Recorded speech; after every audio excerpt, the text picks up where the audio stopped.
A senior group in Loves Park says it may have to find a new home. GPAC, the Greater Park Action Committee, has met inside Loves Park City Hall for decades. Now, the city told them the space inside is needed for a police department expansion.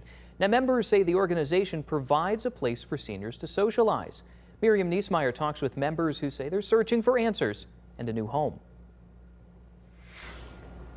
Earlier this afternoon, I sat down with members of GPAC. They showed me around their space and say the group serves as a support system. They worry relocating could mean the end of their organization. But Loves Park mayor says this decision is necessary to improve operations and save taxpayers money. Typically, we're all here as a family. Established nearly 50 years ago, Greater Park Action Committee, or GPAC, is a place for seniors to gather, play cards, share meals, and build friendships. If we didn't have this, a lot of us would be sitting home, getting older. This here makes us young.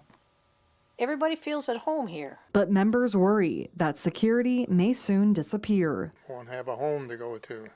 We need a space, since we're being kicked out. Loves Park Mayor Greg Jury recently told the group and another tenant, the Regional Office of Education, they'll need to find another place to call home. The city plans to use the current space for a department expansion. What do you want the community to know? To tell the mayor to leave us alone in our space.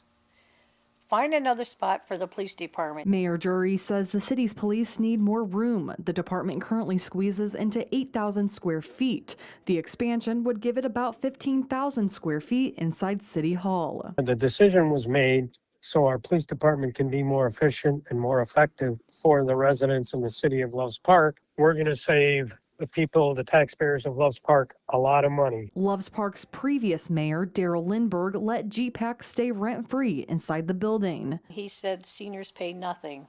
No rent, no utilities, nothing. Jury says the city will work with the two organizations and give them time to find a space, but that offer is finite. We'd like to be a part of this community like we have been. Jury says GPAC does not have to leave immediately. He says the group's timeline depends on when the Regional Office of Education relocates from another portion of the building, a process he expects could take several months. Well, the city is in the process to help GPAC find a new location, but the nonprofit says they want to try and find a place in Loves Park or McChesney Park that could accommodate their group.